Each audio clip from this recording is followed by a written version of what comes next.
Hey, welcome on in, guys. Tobin here with you, and thanks for checking out the channel. Appreciate you stopping by. If you guys could subscribe, that'd be great. If not, thanks for stopping by. Miami basketball, so close. That's me. It's so close. You can taste it, dude. So close. I don't care what your feelings are. Run it back, don't run it back. There's no way you're not jonesing for some Heat hoops, right? And it's like, look at how crazy we got over a summer league team this year because you were so frustrated that the season ended way earlier than you're used to. You watched the dastardly Boston Celtics win the championship or heard about them winning the championship. I don't know how many of us tuned in to watch it. You wouldn't know it based on how miserable they're all acting. I mean, Jesus. Like, you want to talk about just the grumpiest, just surliest group of stars. And by group, I really mean their duo because Drew Holiday and Derek White seem completely lovely.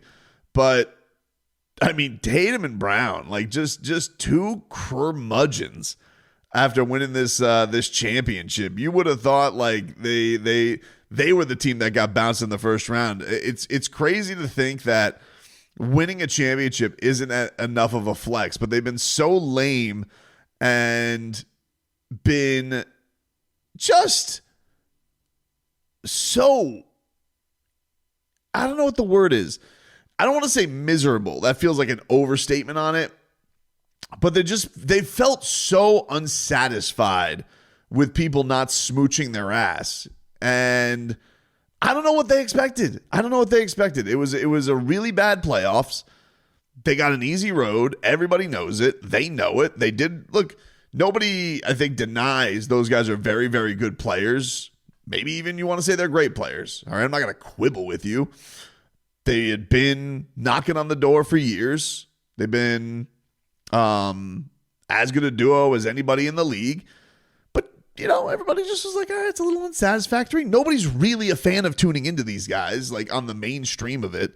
People are a fan of the Boston Celtics brand. It gets shoved down our throats nonstop. But like, if you were to just go by like entertainment factor or interest factor in these guys as dudes and personalities and all that type of stuff, I don't know. It just seems to be a missing link there. Even Joker, who doesn't even want to be in front of the cameras and wants to go play with Horse, kind of had like a charm to him after winning the championship.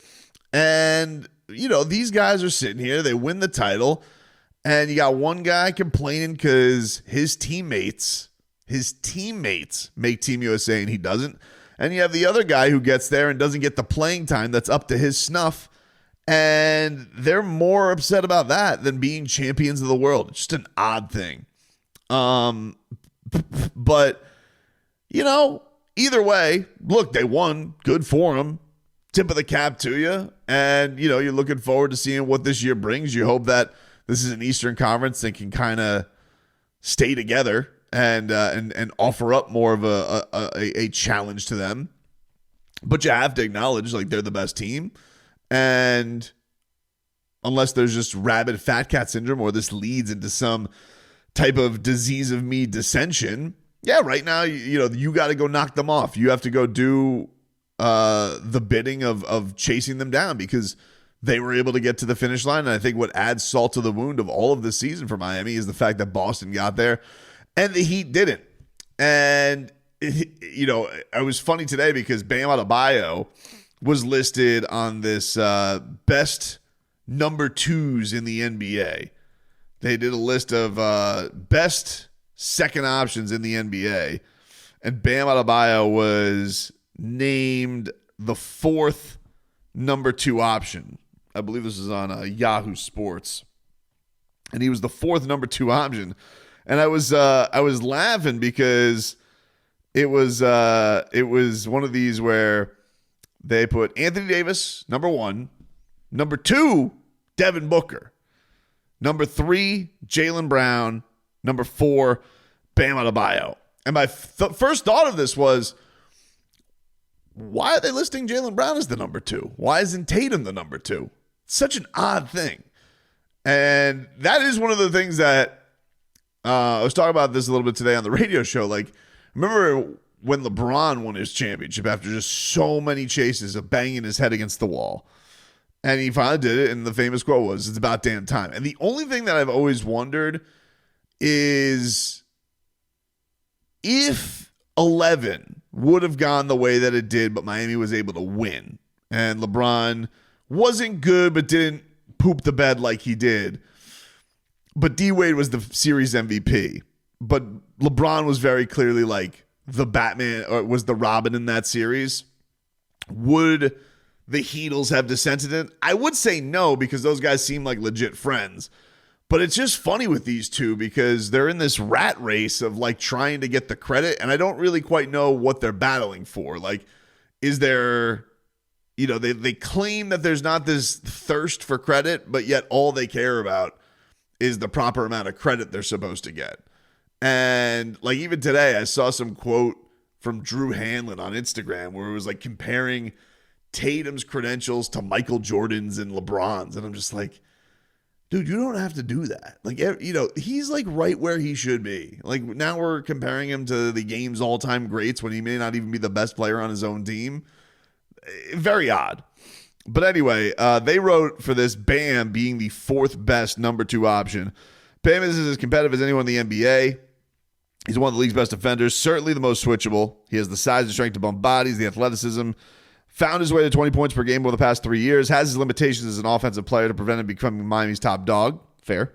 That and the fact that Jimmy Butler is the embodiment of an alpha on his team. Adebayo is a natural to greatest strengths, defense, rebounding, clean up random offensive possessions, and complementary skills. This is why Miami's coaching staff has to implore Bam to become more of a scorer when Butler is off the court.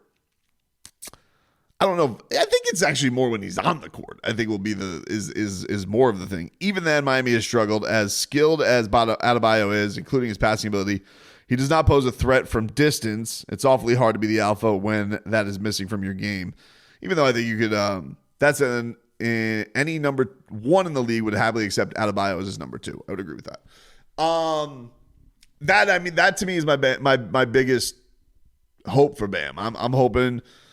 We're hitting that. I told that to Caron Butler. I was like, I want him to hit those Chris Bosh numbers, that 27-year-old Chris Bosh 3-point attempt season. That's what I want to see from Bam. Chug him up. Let's go. Let's get it rocking. Let's see it this year. But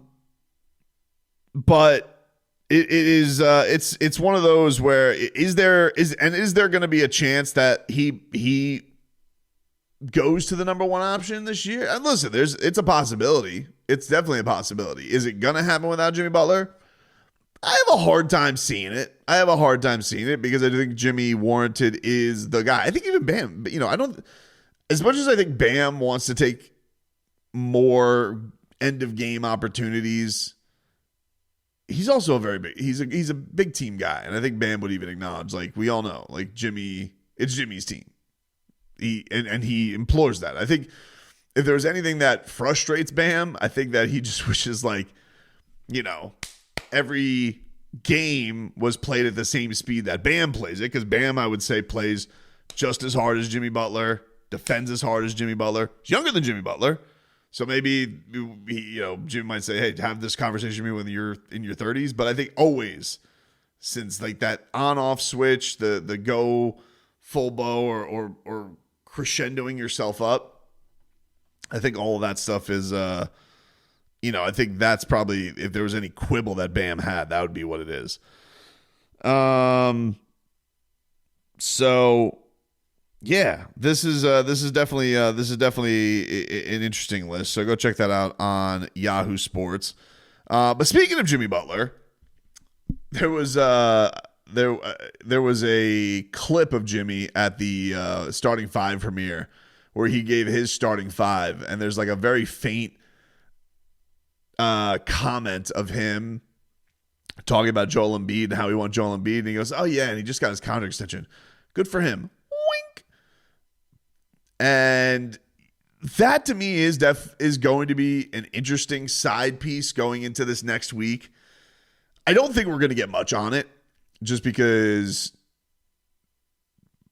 how Jimmy ticks with the media, being a natural contrarian, never really showing his cards unless a guy like really pisses him off. And I'm talking like a player. pretty, like, when you zig, he typically zags, unless you get him with just a straight fact, and he'll normally just be like, that, we got to answer that, or we got to, like, if he can't zag on something, he'll just kind of leave it where it is. But anyway, from his standpoint, there's this great piece by Barry Jackson talking about questions going into the Heat season. And there's a lot of good nuggets on there in Jimmy Butler's. I want to read one of them to you. You guys go check out the rest of the article. But, we talked about some of the teams that he looked at, and we've talked about Brooklyn. There's some interesting stuff that Barry Moyd's out there about the Houston Rockets of a potential team that would swoop in for Jimmy. But I'm going to read the end. This is the last one of his part 1 article. It says, is there a scenario where Butler could be traded before the February 6th trade deadline? And Barry writes, yes, if the season goes poorly or if Butler suddenly asks out, which I do not expect. There's nothing to suggest that the relationship has gone bad. There remains mutual respect between the parties and a joint eagerness to make this a memorable season. If Miami isn't close to a top 4 seed at the trade deadline or looking like a lottery or play-in team, then everything will likely be considered. Miami has always considered the trade deadline, not this summer, as the deadline to improve the roster. The preference internally remains building around Butler, not trading him. But the first 3 months of the season will shape decisions by the front office and ownership. Okay, so 2 things that I find really interesting in here where Barry writes. One, with the preference internally remaining to build around Butler. Meaning, if the Heat do get off to a good start this season, looking to maybe make that home run move in the middle of the year. I do think this was a tough summer. I think a lot of teams were financially strained. They're still trying to get their bearings of this cap. I don't necessarily think there was an obvious maneuver for Miami to make, especially with some of the moves that were available, with the money that some of those guys are owed, a la Zach LaVine, or money that the players would expect, a la Brandon Ingram.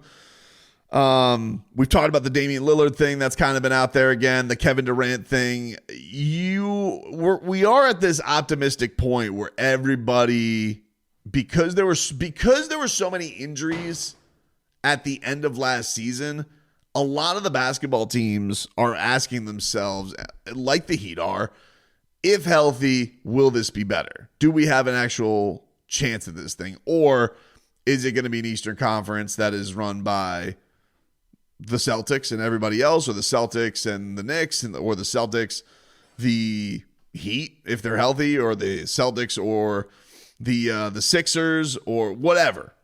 So those questions are all being asked. Then on the Western side of things, saying that could the Lakers actually do anything? Could the Warriors actually do anything? Could the Suns actually do anything? Or is it likely could the Grizzlies healthy do something? Or is it Thunder made the moves? They're perennial. They're the number one. Wolves, they're going to continue doing their thing. Nuggets, Jamal Murray has his bleep together. They're still up there. Which means, inevitably, when you have all these teams that think they're going to be good, kind of dealing with this with the Dolphins right now, right? All these teams thought they were going to be good, but what if something goes awry and now you're staring at the barrel of the season that could be a lot worse than you thought it was going to be? The worst case scenarios hit. And so if the Miami Heat are up here, but a Suns team is down here, boom, or a Pelicans team is down here, boom, maybe there's a move to be made. But I do think it's interesting because I think there's part of Heat fans that think there's going to be a Jimmy Butler pulling a Minnesota Timberwolves on media day, and he's going to mother bleep everybody, and Rachel Nichols is going to be sitting by for an interview. And I just don't think that's going to be the case. I do think that Jimmy Butler does appreciate that the Miami Heat have kind of let him be him, and they do let him march to his own beat, and they do let him do his own thing, and they do let him play by different rules. There's not a big media contingent down here like that, is pestering him all the time. And I think all of those things, I don't think Jimmy Butler really wants to leave the Miami Heat. I think he wants his money. Of course Jimmy Butler wants his money. And I think the eyes have gotten saucers seeing how big the contracts are. And you naturally want to get that one last payday. And the other part of it is Pat Riley being confrontational with his stars is just nothing new to the organization. this is nothing that's going to be uncomfortable for the Heat because it's happened before. It's happened, maybe with personalities that are nicer, I guess you could say, like just aren't as prickly, so like D Wade. But there was the thing was with the D Wade thing, when you had that situation, like I think there's more hurt and disrespect in a situation like the D Wade thing, right? And with the Jimmy thing, I think Jimmy can compartmentalize in a better way, especially with this team, and especially because him and Riley do kind of march to the same confrontational beat. So I think, but the thing that is going to be interesting with the Heat, right? And this is a little bit different from other Heat seasons, especially under Jimmy Butler. One, Spo's teams are typically better in the second half. Typically. And Jimmy's typically a second half guy. Just naturally. Like bumps and bruises, picking up the slack when he really hits his run. He didn't say it's that time out of nowhere. Like there is a Jimmy Butler clock. We all know the meme, the Jimmy Butler calendar. But there is some truth to the meme. And when you have a guy who wants his money, a team who wants to know where they're at, and availability, it is going to be very essential for the Miami Heat to hit the ground running. And with putting a trade deadline or Christmas or whatever their de facto line in the sand is, as this is the time when we need to decide we're good or not, and everybody else needs to decide we're good or not. That is interesting because it's almost like putting a big emphasis on the start of the regular season, which the Heat have not been doing. They've been dilly-dallying, biding their time, not putting an emphasis on it, and now there's almost like this internal pressure of the first half of the season. Now, I don't know if it's going to have a negative effect or a non-negative effect, but it just is what it is, and I think that's going to be a fascinating thing to see because there hasn't necessarily been urgency. And I think Spo is going to like it because I think Spo wants the through line of the season. He doesn't want the on-off switch and the multiple starting lineups and all that. So that is all going to be very interesting to track as we get into this season.